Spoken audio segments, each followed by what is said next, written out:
게 뭐가 있습니까?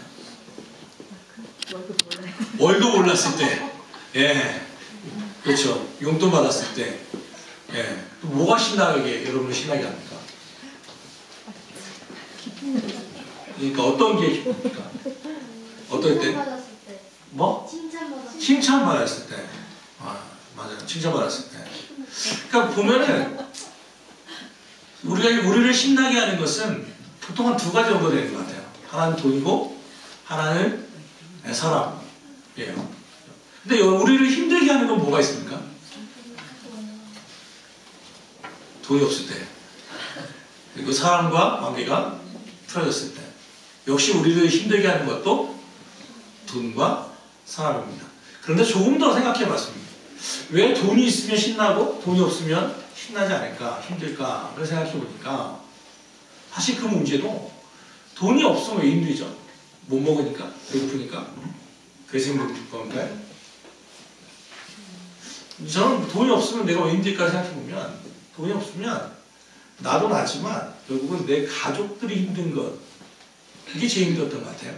저도 백수로 살아본 적이 좀 있는데 그때 아무런 수입이 없을 때 고생하는 것은 나도 나의 고생이지만 나보다는 나를 따르는 나와 함께하는 아내 또 아이들이 나 때문에 또는 나의 무지 때문에 또 내가 선택한 선택 때문에 고생한다는 것이 참 못 견디게 힘들었던 것 같아요. 그러니까 결국 돈 문제는 사람의 문제로 귀결되더란 말이죠. 더 나아가면 우리를 정말 신나게 하는 것도 사람이고 우리를 힘들게 하는 것도 사람이에요. 그러니까 사람과의 관계를 잘하는 것은 너무나 중요하다는 이야기이죠. 그러니까 되도록이면 그들과 화목하는 것이 하나님이 우리를 원하시는 바입니다. 좀 그 얘기를 좀 같이 하려고 하는데요. 하나님은 왜 사람을 창조하셨습니까? 또는 그 사람, 뭐 여러 관계에 갈등이 없고 있다면 그 사람은 왜 창조하셨을까요? 그 인간은 이런 이야기하기도 하죠. 우리 전문용어로 사람이라고 하지 않죠. 그 인간은 왜 창조하셨을까요? 왜 창조하셨을까? 창세기는 명확하게 이야기하죠. 하나님이 사람을 창조한, 그러니까 아담을 창조하시고 그 다음 창조한 게 하와잖아요. 창세기 1장에는 계속해서 보기 좋았다 하다가 딱 처음으로 보기 싫은 게 하나 나와요. 그게 뭐죠? 사람이 혼자 있는 거예요. 여호와 하나님이 이르시되 사람이 혼자 사는 것이 좋지 아니하니 내가 그를 위하여 돕는 배필을 지으라고 말씀하시죠. 이걸 세번역은 이렇게 말합니다. 주 하나님이 말씀하셨다. 남자가 혼자 있는 것이 좋지 않으니 그를 돕는 사람 또 그에게 알맞은 짝을 만들어 주겠다. 가정을 만드실 이유는 혼자 사는 것이 별로 좋지 않았기 때문에 그래요. 그리고 서로의 관계는 뭐냐면 돕는 관계였던 말이죠. 또 하나 우리 여기 말씀드리진 않았지만 아담이 그 여인을 보자마자 하는 말이 뭐예요? 내 뼈 중에 뼈요? 살 중에 살다 라고 얘기했어요. 칭찬했다는 거죠. 2월 9일날 은하자매가 결혼하잖아요. 주의 말씀이에요. 창세기 말씀이에요. 미리 말씀드리는데 돕는 배필이 그리고 찬양 이게 핵심이거든요. 그런데 이렇게 하나님께서 잘 창조해 오셨는데 소통하자고 같이 통하자고 말했는데 문제는 이거예요. 혹시 이게 뭔지 혹시 아세요? 이거 맞추면 오늘 점심이 제가 듣기로 김밥이라고 했는데 김밥 2줄 드실 수 있는 거라는 제가 함께 드리겠습니다. 뭘까요 이게? 나무죠 물론. 뭔데요? 무슨 나무가 무슨 나무예요? 무슨 나무? 되게 유명한 나무들입니다. 칡나무하고 등나무예요. 이게요. 왼쪽에 있는 게 칡나무고 뒤에 등나무예요. 그런데 이게 무슨 말이냐면 칡나무 갈자와 등나무 등자를 써서 갈등이라고 할 때 이 한자를 써요. 내가 누군가와 갈등을 겪는다고 할 때 그 한자는 바로 이거예요. 칡나무처럼 또 등나무처럼 어떻게 보이죠? 얽혀 설켜 있는 것을 갈등이라고 말해요. 참 그 중국인 그 한자가 참 이렇게 묘해요. 그러니까 갈등이라는 게 뭐냐면 얽히고 설켜 있는 모습이에요. 그게 갈등이에요. 갈등. 하나님께서 서로 처음 만드셨을 때는 서로 돕고 칭찬하고 함께 더불어 살라고 만들어 놓으셨는데 인간이 타락하면서 갈등이 생긴 거예요. 얽히고 설키기 시작한 거죠. 처음에는 다 좋아요. 아직 얽히지 않았으니까. 처음에는 모든 게 다 좋은 거예요. 근데 시간이 지날수록 왜 자꾸 힘들어지죠? 얽히고 설키기 시작하거든요. 그래서 갈등이 시작되는 거예요. 처음에 창세기 2장에서 이렇게 좋았던 그들이 이렇게 바뀌죠. 여자가 선악과를 먹고 그것을 남편에게 주죠. 그때 남편 하나님께서 묻습니다. 하나님 물으셨다. 내가 벗은 몸이라고 누가 일러주느냐? 내가 너더러 먹지 말라고 한 그 나무의 열매를 내가 먹었느냐? 그 남자는 핑계를 대었다. 하나님께서 저와 함께 살라고 짝지어 주신 여자, 그 여자가 그 나무의 열매를 저에게 주기에 제가 그것을 먹었습니다. 주 하나님 그 여자에게 물으셨다. 너는 어쩌다가 이런 일을 저질렀느냐? 내가 또 핑계를 대었다. 뱀이 저를 꿰어서 먹었습니다. 창세기 3장에 나오는 말이죠.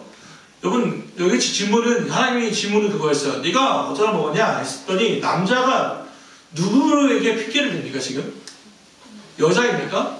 다시 한 번 더 말씀을 더 깊게 보십시오. 여자입니까? 직접적 원인은 여자죠. 그거와 더 깊게 보면 그 여자를 누가 주셨어요? 하나님이죠. 하나님께서 주신 그 여자죠. 그 원망은 누구에게 있는 겁니까?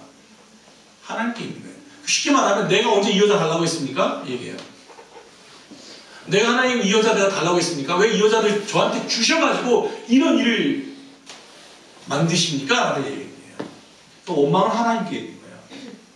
쉽게 말하면 이게 부부 간에 싸우거나 어려움이 있을 때 그런 이야기 하죠. 보통 어렵고 힘들게 결혼하는 부부가 그렇게 한다고 하더라고요. 싸우고 나면은 친정 엄마한테 가가지고 하죠. 왜 그때 안 말렸냐고. 그렇게 반대하고 했는데 그때 꼭 하고 나면 하는 거야. 그때 왜 안 말렸냐고. 그런 얘기 한다면서요. 그런 거죠. 공부를 지가 다 안 해놓고서는 또 나중에 물어보죠. 왜 그때 엄마 아예 때려서라도 공부시켰어야지. 이런 얘기 하잖아요. 지가 공부 안 해놓고. 지금 그 남자는 그 얘기예요, 지금. 그죠? 그때 그 여자는 또 뱀에게 핑계를 대죠. 그러니까 하나님께서 아름답게 창조해 놓으신 것이 타락하면서 어떤 일이 벌어지냐면 너 때문에 사람의 관계가 깨어지는 것을 알게 돼요. 갈등의 양상을 들어볼 때요. 보통 내가 잘못한 사람은 거의 없어요. 다 누가 잘못이에요? 그 사람이 잘못해요. 너 때문에요. 너 때문에. 궁극적으로 넘어가면 그리스도인은 거기 하나님께 나가요. 하나님이 그걸 막지 않으셔서 막아주지 않으셔서 그래서 사람과 남자 여자의 관계가 이렇게 갈라지게 되죠. 처음에 창조 이후 타락은 첫 번째로는 너 때문에로 나타나고 또 하나는 바로 우리가 읽었던 본문 말씀인 창세기 11장에 나타나는 바벨 탑 사건으로 나타나요. 10장 6절부터 10절을 세 번역으로 제가 번역해 왔는데 한번 같이 읽어보시죠. 시작. 주님께서 말씀하셨다. 노아야, 만일 사람들이 같은 말을 쓰는 한 백성으로서 이렇게 이런 일을 하기 시작하시니 이제 그들은 하고자 하는 것은 무엇인지 하지 못할 일이 없을 것이라. 자, 우리가 내려가서 그들이 거기에서 하는 말을 계속해서 그들이 서로 알아듣지 못하게 하자. 이게 무슨 얘기냐면 제가 이걸 우리 개정으로 쓰다가 세 번역을 번역하고 깜짝 놀랐어요. 하나님이 하신 말씀이에요. 그들은 하고자 하는 것은 무엇이든지 하지 못할 일이 없을 것이다. 어떤 때? 말이 하나일 때. 같은 말을 할 때 하지 못할 일이 없다는 거예요. 문제 방향성의 문제지. 그 힘을 가지고 하나님 대적하는 데 써서 문제이지 사람들이요 같은 말 같은 뜻을 하면 못할 일이 없다는 거예요. 우리 민족은 정말 그런 민족이죠. 우리가 하나 되면 진짜 무섭죠. 월드컵 4강도 이루고 광화문에 그렇게 정말 몇백만이 모이고 겪어보지 못하셨지만 또 저는 국사학과니까요. 우리 그 일제시대 때 국채 보상운동 그러니까 나라의 빚을 갚자고 해가지고 온 국민이 여자들은 결혼반지 빠가지고 지환해라고 해가지고 결혼반지를 빼서 그걸 팔아서 나라의 그 빚을 갚으려고 했고요. 불과 1998년에 IMF 때는 분명히 잘못은 그들이 했는데 갚는 건 다 누구예요? 우리가 하잖아요. 다 뭐 이빨 빼서 금이빨 내고 막 그래서 IMF 이거 금모으기로 이겨내고요. 우리 민족이 하나 될 때는 이만큼 무서운 민족이 없어요. 그런데 또 우리 민족만큼 또 잘 싸우는 민족도 없어요. 또 그렇게 잘 싸워요. 하나 되면 무서운데 하나 되지 못했을 때는 또 그만큼 뭐 끝장을 내는 거예요. 정말 감사한 게 우리나라 총기 자유화가 되지 않았다는 거예요. 만약 우리나라 총기가 자유화 됐으면 우리 민족의 한 3분의 1은 없어졌을 거예요. 거의 뭐 총기 없는데도 뭐 살인 사건이 이렇게 많은데 이 바벨탑 사건을 만들었던 그때 고대인들도 그랬단 말이에요. 한 마음을 가지고 한 말을 쓰면 하지 못할 일이 없었어요. 그때 하나님이 지혜를 내신 게 뭐냐면 말이 통하지 않게 하는 거예요. 서로의 말을 바꿔버린 거예요. 말을 하는데 그 말이 무슨 말인지 알아듣지 못하는 거예요. 근데 이게 과연 언어만의 문제일까요? 우리를 고통스럽게 하는 건 뭐냐면 말은 이 사람이 하는데 무슨 말인지 알아듣지 못하는 거예요. 내 뜻을 본의를 왜곡시켜버리는 거예요. 서로가 서로의 말을 통하지 못하는 거예요. 허준이 동의보감에서 이런 이야기를 했습니다. 통즉 불통이요, 불통즉 통이라고 말했습니다. 왜냐하면 우리 몸의 이야기죠. 통즉 불통이다. 예, 통하면 우리 피가 잘 통하면 불통 아프지 않는데 불통즉 통이라 잘 통하지 않으면 아프다. 사실 우리 질병의 많은 원인들은 여기에 있죠. 자, 피가 잘 통하지 않는 것에 있지 않습니까? 근데 이게 과연 혈관과의 피만의 문제가 아니라는 거죠. 사람과의 관계에서도 통하면 기쁘고 즐겁고 아프지 않죠. 그런데 불통하면 불멸망을 우리는 지새우게 됩니다. 치하게 됩니다. 숨이 턱턱턱 막히죠. 이게 바로 타락의 모습이죠. 사람과의 관계가 이렇게 깨어졌을 때 나타나는 현상이 두 가지예요. 너 때문에와 통하지 않는 불통의 모습이죠. 이 모습을 그대로 두고 볼 수 없었다 하는 예수님께서 이렇게 말씀하시죠. 너희를 불러 그의 아들 우리 주 예수 그리스도 우리 주와 더불어 교제하게 하신 하나님은 참 미쁘시다. 예수께서 이 땅에 내려오셔서 우리를 위해서 다 죽으시면서 십자가에 죽으셨죠. 그러면서 우리를 창조하신 그 창조의 원래의 모습대로 회복시키시는 모습이 이거였어요. 교제하자는 거예요. 친교하자는 거예요. 함께 더불어 하자는 거죠. 이렇게 나타났어요. 예수님이 돌아가시기 직전 마지막 날 하셨던 말씀도 이거였습니다. 제 맨 밑에 요한복음만 읽죠. 13장 말씀 시작. 이제 나는 너희에게 내 새 계명을 준다. 서로 사랑하여라. 내가 너희를 사랑한 것 같이 너희도 서로 사랑하여라. 너희가 서로 사랑하면 모든 사람이 그것으로서 너희가 내 제자인 줄을 알게 될 것이다. 우리가 계명이 없나요? 구약의 10계명만 아는데 예수님은 분명히 새 계명을 주셨어요. 그리고 이 계명을 거동하신 적이 없어요. 지금 우리는 이 계명 속에 살아요. 한 계명이 딱 하나예요. 계명은 뭡니까? 서로 사랑하라. 이게 유일한 명령이에요. 예수께서 하셨던 말씀. 마지막 죽기 전날 최후의 만찬에서 주님께서 우리에게 명령하셨어요. 뭐라고? 서로 사랑해라. 새 계명이에요. 이 계명을 우리는 잘 지키고 있습니까? 아이언맨의 강점이 뭡니까? 장점이 뭡니까? 연구하는 거. 또 뭐가 있습니까? 머리 좀. 머리가 되게 좋아요. 어? 슈트가 있어요. 슈트도 있어요. 아이언 슈트가. 이제 드디어 너희들이 설교에 들어오기 시작했구나. 또 뭐가 있어요? 돈이 많아요. 돈이 많아요. 돈 많고 연구 잘하고 슈트도 있고 머리도 좋아요. 단점이 뭡니까? 단점. 멍청하다고. 아니, 동의할 수 없습니다. 네. 또 위험해요. 아, 저 신장이 나이가 많대요. 돈 많은데 내가 결혼할 수가 없구나. 미안합니다. 정의자매. 그거 그러고 돈 빼고 머리 빼면 시체입니다고 했는데 이분의 성격이 어때요? 좋아요. 좋아요, 아이언맨이? 나빠요. 나쁘죠? 자기 뜻대로 하죠. 아이언맨은 그죠? 또 유쾌하고 낙천적이고 그런데 그것이 지나쳐서 다른 사람 무시할 때가 많죠. 이 솔저는 힘세요. 캡틴 아메리카는 힘써요. 힘이 세요. 그리고 또 잘생겼어요. 나이도 적당해요. 방패를 잘 다뤄요. 힘이 났습니다 벌써부터. 또 정의로우시죠. 올바르죠. 애국심이 투철합니다. 그래서 단점은 뭡니까? 힘센 이유가 약 먹어서 그래요. 양무 중독이에요. 양무 중독이에요. 예. 성격적으로는 뭐가 있습니까? 11호를 보신 분들은 알죠. 정의로운데 자기 뜻대로 하죠. 자기 고집대로 하죠. 타협이 없죠. 헐크는 장점 뭡니까? 힘은 뭐예요? 이거 다 같이 힘이죠, 한 마리. 에? 똑똑. 에. 그래요. 힘이야 힘. 뭐 놓기를 막 하잖아요. 그 단점은 뭡니까? 에? 통제가 되지 않아요. 특별히 화를 많이 내요. 그러니까 힘은 엄청 센데, 근데 교회나 여러분의 일터에나 가정에 이런 분들이 계시다는 거 혹시 아십니까?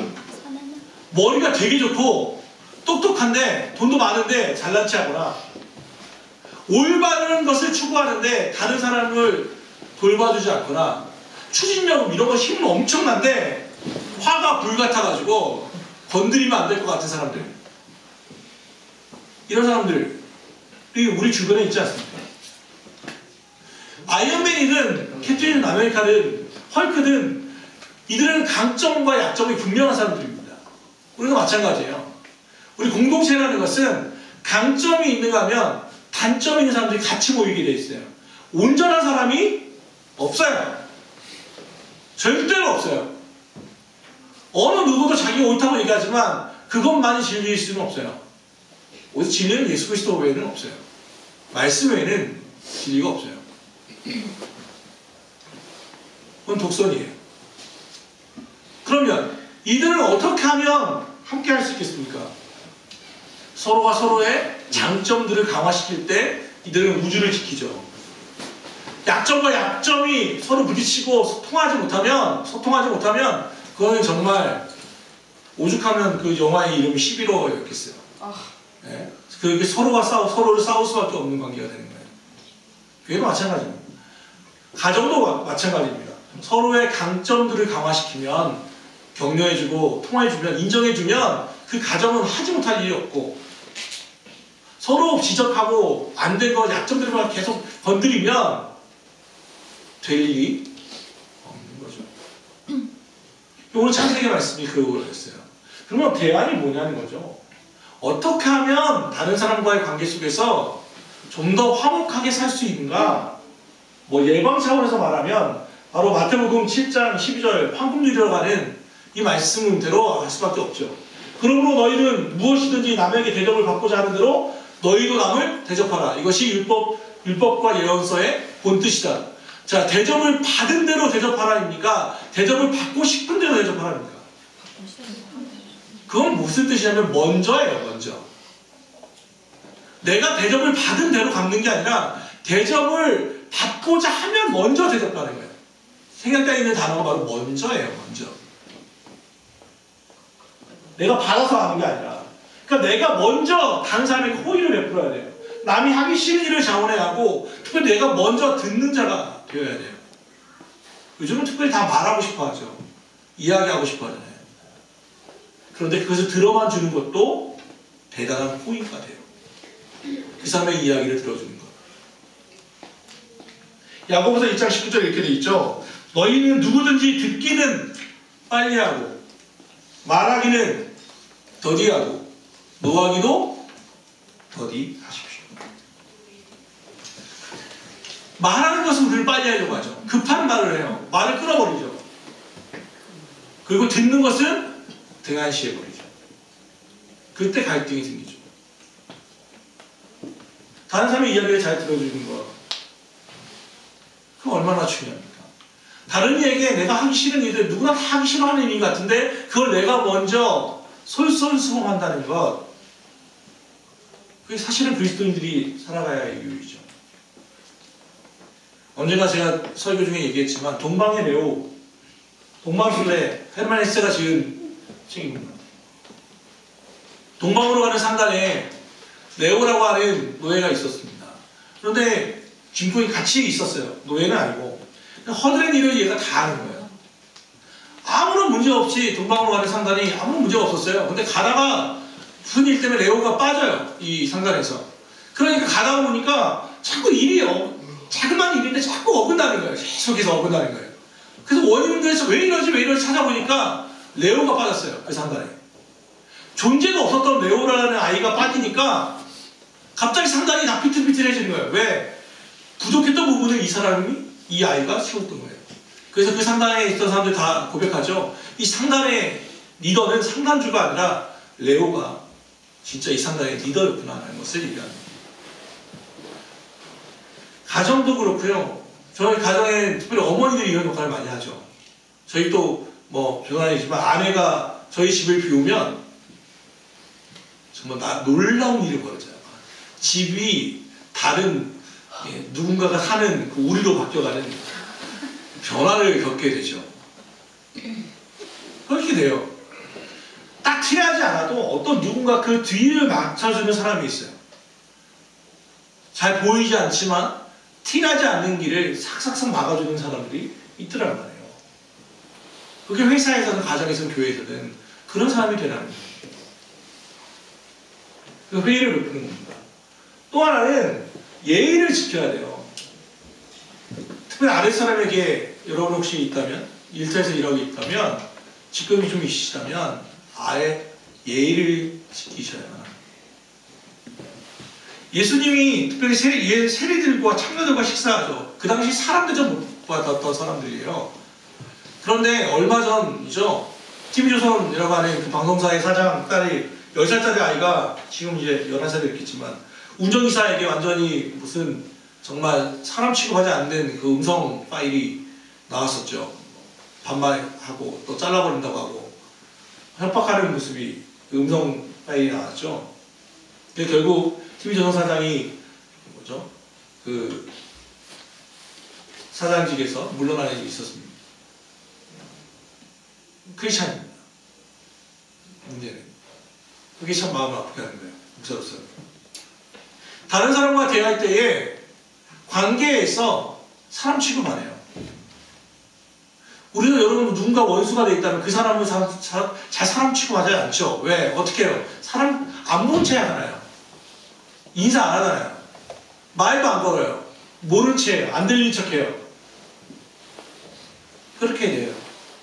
물론 그만큼 자존심이 상한 일이겠지만 오늘 예수께서는 사람 대접하라고 말하죠. 너희가 여기 내 형제 자매 가운데 지극히 보잘것없는 사람 하나에게 한 것이 곧 내게 한 것이다 라고 주님은 말씀하셨어요. 혹시 여러분 주위에 사람으로 대접받지 못하는 이가 있습니까? 또 특별히 직업에서 경비원, 또 환경미화원, 여기서 회유지를 줍는 할머니, 할아버지들 혹시 이분들에게 호의를 베풀어 보신 적이 있으십니까? 또 여러분의 책당에서도 마찬가지로 그들에게 호의를 베푸십시오. 먼저 대접하십시오. 이제 설날도 다음 주인데 다른 얘기 말고 혹시 생각나는 누군가가 있다면 그들에게 먼저 선물을 보내보시죠. 오늘 그리고 이렇게 나타납니다. 오늘 본문이죠. 10장 18절 같이 읽읍시다. 시작. 여러분 쪽에서 할 수 있는 대로 모르는 사람과 더불어 평안하게 지내십시오. 여러분 쪽에서 할 수 있거든 평안하십시오. 평화로우십시오. 그건 내 쪽에서 할 일이에요. 내 쪽에서. 다른 사람이 할 일이 아니라. 그죠? 혹시 성경에 나타나는 갈등이 있습니까? 성경에서 누군가 갈등하는 모습이 나타나는 예가 있습니까? 성경에서? 뭐가 있을까요? 자매끼리 싸운 거. 마르다 마리아. 뭐 그런 것도 있죠. 나는 일하고 얘는 일 안 하거든. 그죠? 그래서 마르다는 맨날 일만 해가지고 몸이 마르다 하면 해야지 마르다 아니에요. 미안. 화내지 마시고. 제가 아니다 보니까. 그런 거잖아요. 네. 그런 일이 있었죠. 그래서 그 문제를 가지고 예수님께 나오죠. 그래서 해결책이 뭐예요? 예수님이 야 여러 개 하지 말고 한 개만 해. 그러니까 음식 많이 차리지 말고 한 가지만 하라는 거예요. 그 만약 우리나라에 예수님이 계셨으면 저는 그렇게 보거든요. 라면 끓여 이러고 끓였을 거예요. 뭐 어렵게 하지 말고 너 말씀 듣고 그냥 라면 끓여. 이 얘기로 예수님께서 그냥 지혜를 주시는 거죠. 그게 해결책이었어요. 또 갈등이 뭐가 있습니까? 성경에 나타나는 갈등. 아브라함과 룻 같은 경우가 있겠죠. 초지견 하나인데 너무 양떼가 많으니까 어떻게 할 거냐? 한정적인 재화 어떻게 해결했죠? 서로 양보했죠. 너 먼저 가라. 분리했잖아요. 또 혹시 있나요? 그런 게? 누구? 나엘과 레아 서로 싸웠죠. 남편 사랑에 대한 관련돼서. 그래서 결국에는 어떻게 해결했습니까? 합한체라고 하는 식물의 힘을 도와 라헬이 내가 야곱과 동심함으로 그 문제를 결국 해결하죠. 또 너무 많이 있어요. 보니까 이런 것들이 있어요. 비느하스 같은 경우에는 어떤 의미냐면 요단이 가나안 땅을 다 정복하고 9개의 반지파가 남고 2개 반지파가 요단 동편으로 넘어갔는데 가다가 이들이 제단을 쌓는다는 얘기를 들었어요. 하나님께 예배하는 다른 신에다가 제단하는 줄 알고 예배하는 줄 알고 9개 반지파가 다 죽이려고 군사를 이끌고 온 거예요. 다 죽이려고. 근데 그때 이 지휘관이 누구냐면 비느하스였죠. 다 죽여버렸을 것 같은데 비느하스가 먼저 2개 반지파에게 너희들 왜 그랬어? 라고 물어봤어요. 그랬더니 이 2개 반지파가 하는 말, 이거는 제단이 아니라 기념비입니다. 기념비.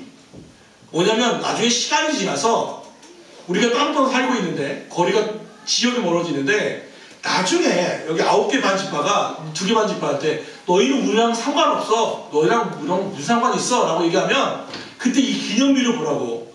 우리 같이 싸웠던 기념비라고. 우리는 같은 이스라엘이라고 얘기하려고 기념하기 위해서 세웠습니다. 이건 제단이 아니라 기념비입니다. 라고 이야기를 듣고 비느하스가 군사를 불리죠. 소통하는 거예요. 소통하는 거. 대화를 먼저 한 거예요. 대화를. 그래서 전쟁이 그치죠. 우리 이런 경우 많잖아요. 대답도 안 듣고 그냥 확 한쪽 말만 듣고 확 할 때가 있잖아요. 그게 아니란 말이에요. 소통함으로. 이런 이들이 있었어요. 애국 요셉과 형제들 요셉이 먼저 용서함으로 해결했죠. 이런 이들. 그러니까 성경에는 뭘 얘기하냐면 수많은 갈등이 나타나고 해결 방법들이 있더라는 거예요. 성경에는 왜 제 성경을 참 좋아하냐면 적나라해요. 갈등들이 뭐가 너무 많아요. 여기 외에도 수많은 갈등들이 나타나요. 그리고 나름대로 해결책이 나타나거나 해결책이 나타나지 않은 경우가 있어요. 사울과 다윗은 해결이 안 됐죠. 다윗은. 그래서 결국 사울이 어떻게 죽습니까? 끔찍하게 죽지 않습니까? 만약 사울이 다윗을 품었다면 어떤 일이 벌어졌을까요? 사울이 다윗을 품었다면 다윗은요 생애에 전쟁에서 한 번도 진 적이 없어요. 이순신이 22전 22승인데 이순신 장군 같아요. 한 번도 안 졌어요. 다윗은 전쟁터에서. 그런데 그 맨날 이기는 다윗을 장수로 두었다면 사울은 정말 위대한 이스라엘 왕이 됐을 거예요. 근데 못했죠. 시기했잖아요. 갈등을 제대로 관리 못했잖아요. 그래서 그걸 죽이려고 하다가 결국 자기가 죽잖아요. 얼마나 슬픈 일입니까? 우리의 갈등도 마찬가지예요. 대인과 관계에서요. 그렇게 우리는 해야 돼요. 그런데 만약 그럼에도 불구하고 그 사람과 또는 그 인간과 해결이 안 될 때 어떻게 하면 좋겠습니까? 하나님처럼 살아가라고 성경은 말하고 있습니다. 로마서 5장 8절 그러나 우리가 아직 죄인이었을 때 그리스도께서 우리를 위하여 죽으셨습니다. 사랑하라. 예수님의 계명은 서로 사랑하라였습니다. 근데 어떻게 사랑하라는 거죠? 예수님처럼 사랑하라는 거예요. 이 사람이 의인이 되어서 사랑하는 게 아니라 죄인일 때 사랑하는 거예요. 죄인일 때. 그래서 죄는 허다한 사랑은 허물을 덮는 게 사랑이라고 말하잖아요. 세상의 원리는 간단해요. 눈에는 눈, 이에는 이, 오복의 원리입니다. 험담하거나 비난하거나 뒷담화를 하거나 불이익을 주거나 무시하거나 창피를 주거나 수많은 이유로 어쨌든 이에는 이, 악에는 악으로 대하는 거예요. 그럼 오늘 17절에 말씀 말하죠. 악으로 악을 갚지 말고 서로 악을 이기십시오. 할 수 있거든 사랑하라는 거예요. 예수님처럼 사랑하는 여러분, 하나님께서 이렇게까지 우리를 사랑하셨으니 우리도 서로 사랑해야 합니다. 요한 1서가 그렇게 얘기하는데, 이렇게 얘기하는 사람들이 그러더라고요. 야, 그렇게 막 우리가 손해보고 이러면 우리 호구되는데요? 호구되는데요? 맞아요. 호구가 되는 겁니까? 호의가 계속되면 권리인 줄 아는 그 사람들에게 우리는 계속해서 그들에게 사랑을 베풀어야만 합니까? 그래야만 합니다. 왜냐하면 말로는 사람이 변하지 않기 때문에 그렇습니다. 사람을 변화시키는 건 말이 아닙니다. 사랑이 사람을 변화시킵니다. 제가 어제 막 길을 가다가 뭐 생각하다가 그 말을 하나 만들었습니다. 스스로 만들고 되게 뿌듯해했습니다. 비행기라는 말을 만들었습니다. 왜냐면 2019년도에는 설교가 준비하면서 비행기라는 말을 좀 만들어 놔야겠다.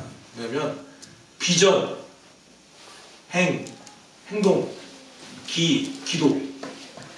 그러니까 2019년에 좀 어떤 비전을 가지고 행동하고 기도하면 좋겠다라는 생각이 들었습니다. 좀 뿌듯하잖아요. 혼자. 그런데 많은 사람들은 비전이 있고 행동을 하는데 기도를 안 하거나, 어떤 사람은 비전이 있는데 기도를 하는데 행동하지 않는 경우가 많은 것 같아요. 그래서 비행기 스스로 만들어놓고서 와, 비전을 위해서 행동하며 기도하는 그 모임이 있으면 좋겠다. 뭐 이러면서 막 스스로 내가 막 이렇게 칭찬하고 자존감이 높아지면서 좋아했거든요. 한 그런 거죠. 그런데 사람은 행동이 변화시키지 말이 변화시키지 않아요. 어머니들이 대부분 하는 말이 애들 좋은 말인데도 불구하고 잔소리가 되는 것은 그게 옳지 않아서가 아니에요. 태도의 문제예요. 엄마가 얘기할 때 보통 잔소리라고 할 때 그 태도는 어떻습니까? 야! 먼저 시작하잖아요. 먼저 여러분 이렇게 시작 안 해요. 야로 시작하잖아요. 야! 그 말의 내용의 문제가 아니라 태도의 문제잖아요. 야! 그리고 시작하니까 모든 그 뒤에 말이 야에 다 끝나는 거예요. 그러니까 잔소리가 되는 거예요. 그 소리가. 잔소리라는 말이 되게 웃긴데요. 여름에 모기가 울릴 때 우리를 잠에서 깨우게 하는 소리가 왜 우리를 깨우죠? 모기가 윙 이렇게 합니까? 아니요. 조금만 소리 조금만씩 그 소리가 되게 거슬리는 거예요. 소리가 커서가 아니라 조금만 소리가 근데 이게 잔소리가 그 같은 말이에요. 남겨진 소리거든요. 이게 잔잔한 소리, 조그만 소리. 근데 그게 잔소리가 된 거예요. 태도의 문제죠. 사람은 절대로 말을 변하지 않아요. 사람은 행동으로 변해요. 사람. 그러니까 그 사람에게 되도록이면 사랑을 줘야만 하는 거예요. 할 수 있거든. 내가 할 수 있는 내 그릇에 맞는 한 사랑을 베풀라고는 주님은 말씀하시는 거예요. 그런데 그래도 만약에 안 된다면, 그렇게 해도 내 이제 그릇은 넘쳤고 내가 그 사람은 정말 변화가 안 되고 나는 끝났어 라고 생각한다면 오늘 19절의 말씀으로 돌아갈 수밖에 없죠. 같이 한번 읽어봅시다. 19절 혹시 보이시나요? 자, 시작. 사랑하는 여러분, 여러분 스스로 원수를 갚지 말고 그 일은 하나님의 진노하심에 맡기시오. 성경에도 기록하기를 원수 갚는 것은 내가 하는 일이니 내가 갚겠다고 주님께서 말씀하신다 하셨습니다. 내가 그럼에도 불구하고 내가 할 수 있거든 최대한은 다 했는데 안 돼! 라고 하면 어떻게 하라는 겁니까? 네 손에 피 묻히지 말고 하나님의 진노하심에 맡겨버리라는 거예요. 원수 갚는 건 네가 할 일이 아니라 하나님이 내가 할 일이라고 말씀하시는 거예요. 원수는 하나님이 갚으시는 거예요. 그러니까 네 손에 피 묻히지 말라는 거예요. 그럼 어떻게 하면 하나님의 손에 맡긴다는 겁니까? 맡긴다는 의미가 뭡니까? 이거예요. 하나님 앞에 나아가서 내가 지금 분노했다는 것, 내가 지금 상처를 받았다는 감정을 하나님께 그대로 이야기하는 거예요. 인정하는 거예요. 그게 먼저 중요해요. 그건 뭐 하잖아요. 우리 애들 삐졌을 때 특징이 뭔지 하면 너 삐졌지? 아니! 안 삐졌거든? 누가 봐도 삐졌는데 안 삐졌다고 얘기하잖아요. 우리가 그럴 때 있어요. 그죠? 먼저 하나님 앞에서는 내가 상처받았다는 것을, 내가 지금 분노한다는 것을, 내가 누구 때문에 정말 화가 난다는 것을 하나님 앞에 그대로 인정하면 됩니다. 그러고 나서 그 마음을 다 토해버리는 거예요. 제가 제일 좋아하는 시편 말씀이 그거예요. 시시로 내 마음을 토하라. 토한다는 건 뭐냐면, 여러분 혹시 경험해보신지 모르겠지만 술 많이 드시고 오바이트 나오잖아요. 차 할 때 처음에 내가 무엇을 먹었는지를 확인하고 그 다음 단계가 위액이 어떻게 생겼는지 확인하는 거거든요. 토한다는 것은 그만큼 다 내 속을 다 뒤집어내는 거예요. 하나님께서 그 내 감정의 찌꺼기를 다 토해버리는 거예요. 시편에 보면 다윗의 그 기도들은 대부분이 토하는 기도죠. 와, 다윗이 얼마나 무섭냐면요. 그 인간만 죽이는 게 아니라 그 인간의 가족들을 진멸시킵시오 이렇게 기도해요. 원수의 집안을 멸하십시오 이렇게 기도해요. 너무 심한 거 아닙니까 다윗이? 그럼에도 불구하고 하나님 그 기도를 들어요. 그 기도를 해준다는 게 아니라 그렇게 쏟아붓는다는 거예요. 다 쏟아붓는 거예요. 내 감정 그대로. 그런데 다 토하고 나면 뒤에쯤 가서 하나님의 만지심을 경험해요. 다 토하고 나면 속을 다 드러내고 나면 하나님이 그 속을 만져주시는 거예요. 그래서 찬양으로 끝나요. 대부분은. 다윗의 시편은 그래서 마지막 뒤는 하나님 앞에 대한 찬양으로 끝나요. 찬양으로 끝나지 않는 복수기도가 5개 나와요. 나머지는 그러니까 복수만 하다가 복수해 주십시오 그러면 하나 끝나는 게 5개고 나머지는 대부분은 다 해결이 돼요. 그 안에서. 하나님의 만지심을 기대할 수 있죠. 그리고 그 관계의 회복을 기대합니다. 그러고 나서 마지막 하는 게 용서의 기도예요. 원수를 사랑하라는 것은 하나님의 명령이 맞습니다. 그런데 내 감정적으로 정말 아닌데 아직도 내가 다스리지 않았는데 가가지고 사랑합니다 이 얘기는 위선적인 신앙이 될 수밖에 없어요. 내 속이 아직 아닌데 어떻게 사랑한다고 말할 수 있습니까? 방법은 하나죠. 하나님 앞에서 다 토하는 겁니다. 그리고 나서 되면 그때야 비로소 그대에게 가서 용서를 선포할 수 있게 되는 거예요. 바라는 것은 2019년 만약 우리의 인생 가운데 할 수 있거든 모든 사람과 더불어 화목할 수 있기를 바랍니다. 물론 모든 사람과 어떻게 평화할 수 있겠습니까? 그래서 전제 조건이 있죠. 할 수 있거든 할 수 있거든. 최대한 포기하지 말라는 거죠. 재미있는 말이 하나 있습니다. 또라이 보존 법칙이라는 게 있습니다. 혹시 뭔지 아십니까? 이 땅에 어느 공동체나 또라이는 있다는 거예요. 또라이 보존 자체예요. 그래서 내가 여기서 다른 곳으로 가면 역시 거기서도 또 다른 또라이를 만나게 된다는 거죠. 그런데 만약 있어도 또라이가 나타나지 않는다면 내가 또라이일 수 있습니다. 걱정하지 마시고 그러니까 될 수 있거든 할 수 있거든 그 자리에서 나의 공동체에서 평화하십시오. 할 수 없다면 하나님의 직무하심에 맡기십시오. 들으며 소통하십시오. 불통한 것보다 더 아픈 것은 없습니다. 우리를 가장 신나게 하는 것도 사람이고 가장 힘들게 하는 것도 사람입니다. 그 사람과의 관계 속에 성령의 도우심이 함께하기를 주의 이름으로 축원합니다.